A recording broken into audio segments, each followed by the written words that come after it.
Today, we're diving into a really fascinating psychological idea, the miniature adult. Let's jump right in.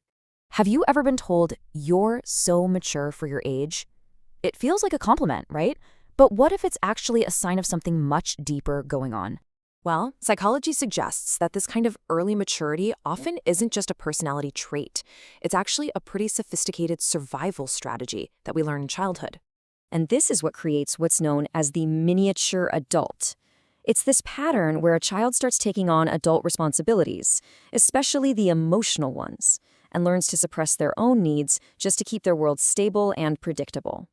So, how does this whole architecture get built in the first place? The foundation really starts with a single, powerful belief.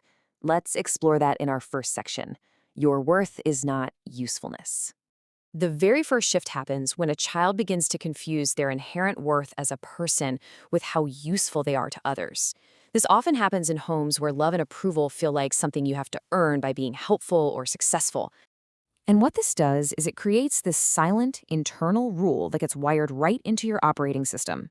It's this little voice that says, I am only lovable when I provide value. It just becomes the background noise to every single interaction.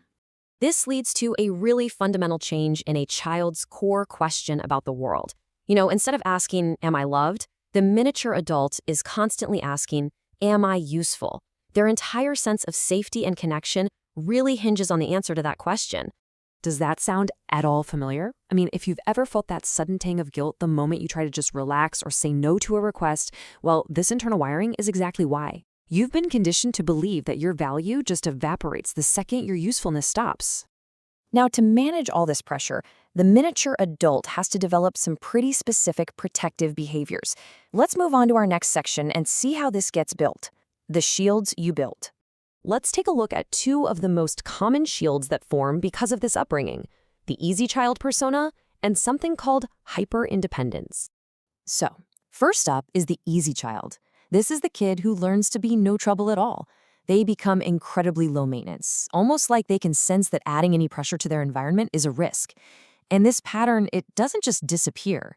In adulthood, it often morphs into chronic people-pleasing, all to keep the peace by keeping their own needs quiet. The second shield is hyper-independence. See, when you learn early on that help is unreliable, or maybe that it comes with strings attached, you build this fortress of self-reliance. It's a protective mechanism. It's designed to avoid the pain and disappointment of depending on someone who might just let you down. Think about it for a second. Does asking for help feel uncomfortable? Maybe even like a personal failure or a sign of weakness? This is a classic hallmark of that hyper-independent shield at work. But here's the twist. While this path is definitely challenging, it also forges a rare and really powerful strength. Let's look at the unexpected upside in our third section, a survivor's sixth sense. And that strength is hyper-awareness. Now, this isn't just about being observant. It's the ability to walk into a room and instantly get a read on the emotional atmosphere before a single word is even spoken. It's the skill of sensing unspoken tension, of picking up on those subtle shifts in mood that most people miss entirely. You had to stay mentally alert to stay safe, and now that alertness is like a finely tuned instrument. So the crucial point here is this. What started as a survival skill has now actually evolved into a permanent strength.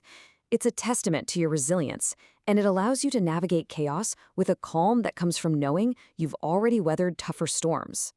So, what do you do with this knowledge? How do you move forward? That brings us to our final section, from survival to choice.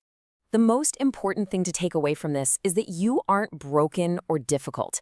You are simply carrying a mind that was brilliantly engineered for survival in the exact environment you grew up in. These shields and these skills absolutely protected you, and they gave you incredible gifts like empathy and resilience.